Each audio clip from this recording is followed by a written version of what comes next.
여호와께서 모세에게 이르시되 너는 이 아바림 산에 올라가서 내가 이스라엘 자손에게 준 땅을 바라보라.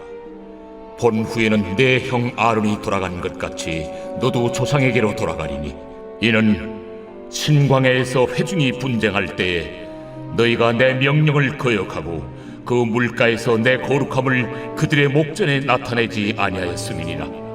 이 물은 신광야 가데스의 무리바 물이니라.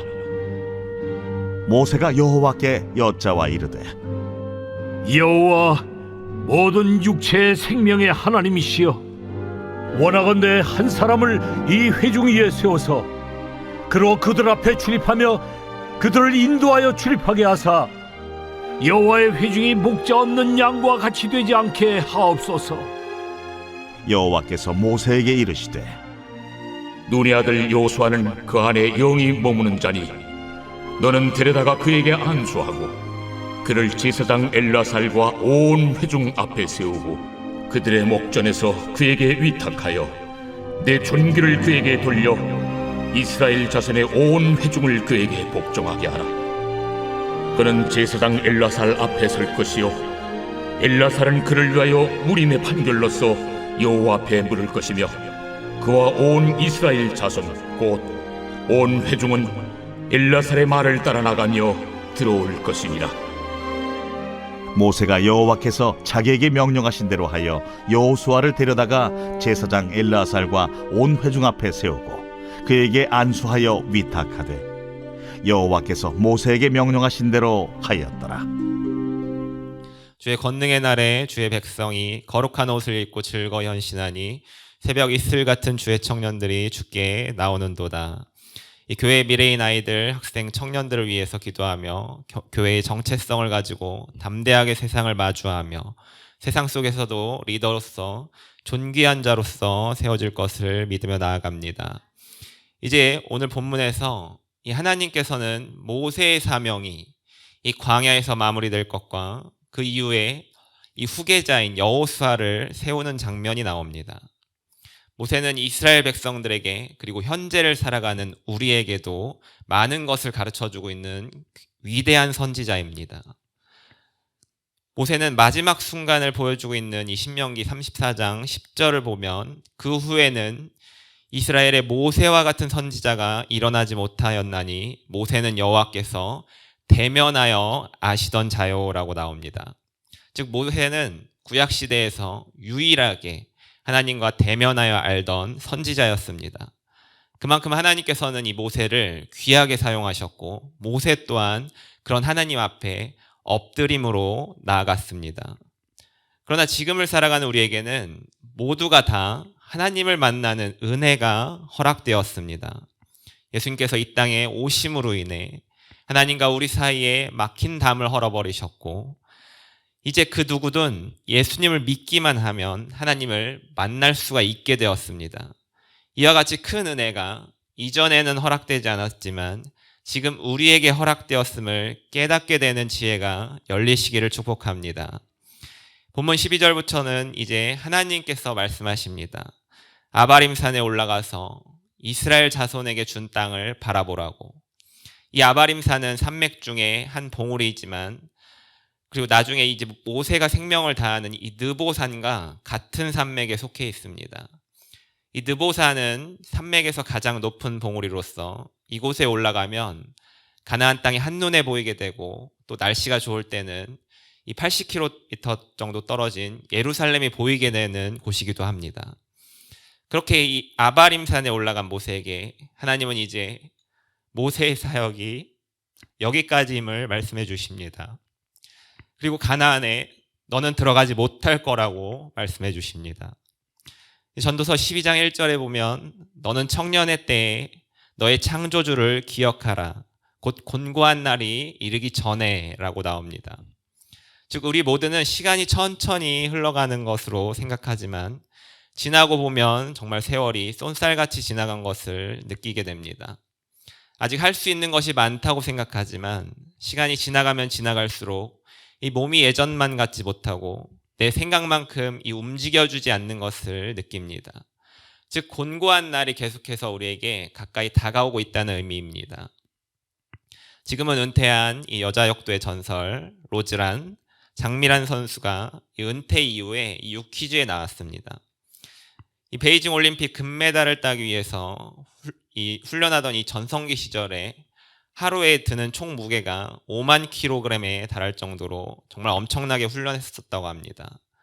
그 이후에 이제 런던 올림픽을 준비하면서 이 자기가 가볍게 들던 무게가 굉장히 무거워졌고, 그래서 훈련하는 것이 굉장히 힘들었다고 합니다.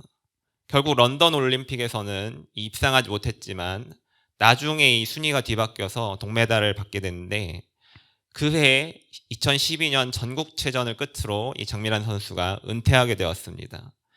이분이 유퀴즈에 나와서 이런저런 이야기를 했는데, 은퇴 이후에 많은 어려움을 자기가 겪었고 어느 순간 아침에 일어나서 창밖을 바라보면서 하나님 앞에 기도가 절절로 나왔다고 합니다.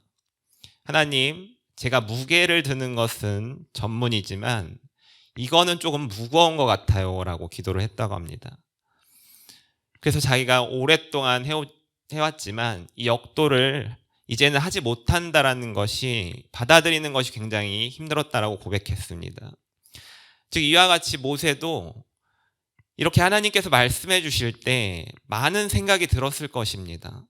자기가 처음 떨기나무 앞에서 하나님 앞에 부름을 받았을 때, 그리고 애굽 왕의 앞에서 나가서 이제 이스라엘 백성들을 출애굽시켜달라고 할 때, 또 10가지 재앙을 그 앞에서 행할 때, 이 장자의 죽음으로 또 출애굽했지만 애굽 군대가 뒤따라와서 급박한 상황에서 이 홍해를 건너게 될 때, 그리고 40년의 광야 생활을 지나왔습니다. 이제 모세의 입장에서 한 발자국만 더 나아가면 가나안에 들어갈 수 있습니다. 모세가 그토록 고대하고 고대했던 가나안 땅에 들어갈 수 없다라는 사실을 들었을 때 모세의 마음은 굉장히 쉽지 않았을 겁니다. 하지만 이때 모세는 겸허하게 자신의 사명이 지금 끝났음을 받아들였습니다. 그리고 더 이상 하나님 앞에 가타부타 이렇게 이야기를 하지 않고 모세는 자기의 다음 지도자를 세워주시기를 하나님 앞에 이렇게 기도하게 됩니다. 이 모세의 기도가 얼마나 아름답습니까? 모세는 계속해서 하나님 앞에 엎드리는 리더였습니다. 하나님의 말씀에 절대적으로 순종하는 리더였습니다. 하나님과 대면하여 만나던 자였고 온유함이 누구보다 뛰어난 자였습니다. 그런 모세가 마지막 이 모습까지도 자기의 한계를 인정하고 후임자를 위해서 하나님 앞에 기도하는 모습을 통해서 자기의 이 인생을 마무리를 하고 있습니다. 우리는 이처럼 모세와 같이 끝이 아름답게 끝날 수 있어야 합니다. 대부분의 독재자들이 후계자를 인정하지 않는 이유는 자신의 한계를 인정하고 싶지 않기 때문입니다. 그래서 이 리더십의 자리를 좀처럼 양보하고 싶어 하지 않아 합니다. 내가 수많은 하나님의 일을 해왔더라도 나의 기력이 다하고 곤고한 때가 이를 때 내가 아무런 준비가 되어 있지 않으면 나의 한계를 겸허하게 받아들일 수가 없게 됩니다. 모세는 자기 후계자에 대한 부분을 하나님 앞에 이렇게 즉흥적으로 이야기한 것이 절대 아닙니다. 자기의 마지막을 항상 생각해왔고 자기 이후에 대해서 기도해왔기 때문에 하나님께서 이 끝을 이야기하실 때 곧바로 자기 후임자에 대한 이야기를 하나님 앞에 꺼낼 수가 있었던 것입니다. 즉 우리 마음속에서도 나 이후에 이 교회의 모습에 대해서 고민하고 기도하는 준비가 우리에게는 필요합니다. 그래서 우리의 다음 세대가 그만큼 중요합니다. 내가 지금까지 살아왔던 세상이 아니라 너무나도 달라지고 있는 세상을 다음 세대인 우리 아이들, 청소년, 청년들이 우리 교회의 정체성을 유지하면서 교회의 생명력을 유지시켜야 하기 때문입니다. 이 아이들이 없어서 주일학교를 없앤 교회들은 10년 후에 95%가 문을 닫게 되었다는 통계를 제가 본 적이 있습니다. 저 개인적으로 미래 세대를 양육하지 않는 교회는 100% 문을 닫게 될 것이라고 생각합니다. 그렇게 교회가 할 수 있는 한 최선을 다해서 지금 나의 곁에 있는 이 다음 세대들에게 먼저는 믿음을 양육시키고 그 다음에 이 교회의 정체성을 덧입혀서 우리 교회가 광야를 넘어서 가나안에 들어간 이 이스라엘 백성들처럼 광야로 끝나지 않고 가나안으로 들어가는 연결고리를 만들어줘야 할 책임이 바로 어른들에게 있는 것입니다. 이제 모세의 기도 이후에 하나님은 눈의 아들 여호수아를 후계자로 세우게 됩니다. 여호수아는 모세의 가장 지근거리에서 모세를 수행한 모세의 측근입니다. 아말렉과의 전쟁에서는 지휘관으로 활동했고, 모세가 시내산에 갔을 때도 가장 가까이까지 갔고, 모세가 내려올 때도 가장 먼저 본 사람이 여호수아입니다. 여호수아 1장 1절을 보게 되면 여호와의 종 모세가 죽은 후에 여호와께서 모세의 수종자 눈의 아들 여호수아에게 말씀하여 이르시되라고 나옵니다. 모세는 여호와의 종, 그리고 여호수아는 모세의 수종자라고 표현할 정도로 여호수아는 모세와 거의 대부분의 시간을 보냈음을 보여줍니다. 그리고 여호수아는 본문 18절 그 안에 영이 머무는 자였습니다. 즉 하나님의 영이 함께하고 있음을 나타냅니다.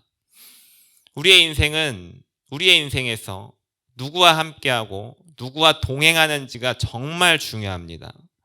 동행은 같은 곳을 바라보고 같은 시간에 같은 속도로 목적지를 향해서 걸어가는 것입니다. 내가 하나님과 동행하게 되면 하나님의 마음을 품게 되고, 세상과 동행하게 되면 세상을 내 마음속에 품게 됩니다. 하나님과 모세는 함께 동행했고, 그리고 그런 모세와 동행한 여호수아 또한 하나님과 동행했습니다. 그렇기에 하나님의 영이 함께하고 있습니다. 즉 이미 후계자는 정해진 것과 다름이 없습니다. 여호수아는 이 마음속에 하나님의 영을 품고 하나님과 동행하고 있던 사람이었기 때문입니다. 이제 19절부터 23절은 여호수아를 이제 정식적인 후계자로서 이제 세우는 과정을 보여주고 있습니다.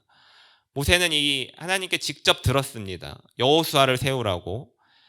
그런데 여호수아가 그렇기 때문에 이 여호수아가 하나님의 선택을 받은 이 후계자임을 모세는 알고 있었지만 회중들은 그렇지 못했기에 회중들 앞에서 여호수아가 하나님의 선택을 받은 사람임을 드러내는 절차들이 필요했던 것입니다. 그래서 이스라엘 백성들이 이제 모세가 아닌 여호수아를 진정으로 후계자 되었음을 받아들이고 여호수아의 말을 복종하게 하는 것입니다. 그리고 제사장 엘르아사를 통해 우림의 판결로서 공식적인 후계자로 여호수아가 세워지게 됩니다. 이 담임 목사님께서 이제 저번 주에 수요 예배 때 공식적으로 이 후계자에 대한 기도를 부탁하셨습니다. 저는 개인적으로 조금 빠르지 않나라는 생각이 들기도 했는데, 하지만 교회가 합력해서 좋은 후임자를 세우기 위해 미리미리 기도하는 모습이 너무나도 아름답게 느껴졌습니다. 그래서 저번 주부터 기도를 시작했지만 기도와 더불어서 이 성도분들이 납득하고 받아들여서 후임자의 권위가 훼손되지 않도록 교회에 맞는 기준을 준비할 필요가 있습니다. 대형 교회는 대부분 검증된 사람을 데려옵니다. 타 교회에서 검증되었고 굉장히 성장한 이런 분들을 대형 교회는 모시고는 합니다.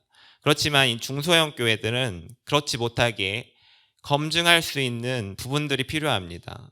예를 들어서 교회에서 몇 년 이상 사역을 했다던가, 그런 이유에 자격이 주어진다거나, 안수집사에서 동의가 필요하다거나, 그리고 그 위에 성도분들의 투표권은 누구에게 줄 것인가, 그리고 투표율은 몇 % 찬성으로 결정할 것인가, 이런 부분들 기준을 세워지는 과정에서, 그리고 후계자가 세워지는 과정에서 기준이 모호해서 이 잡음이 생겨나는 일이 없도록 준비해야 합니다. 물론 하나님이 후임자를 세우시는 건 맞습니다. 그러나 하나님이 세우시겠지 하고 우리는 끝내버리면 안 됩니다.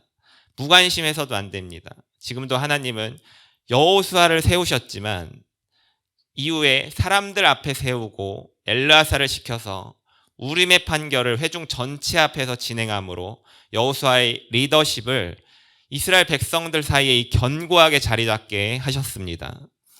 하나님께서 세우셨다 해도 사람들 앞에서 이를 인정받는 과정이 필요하다는 것을 하나님께서도 아셨습니다.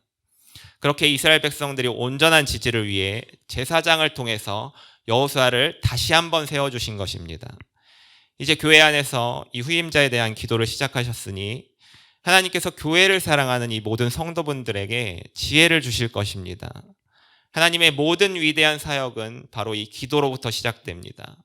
아무리 막막해도 기도하면 구체적인 방안에 대한 이 지혜를 주시고 그 지혜를 따라가면서 이 하나님의 인도하심을 받게 될 때 하나님의 뜻대로 이 모든 일이 순적하게 진행되게 됩니다.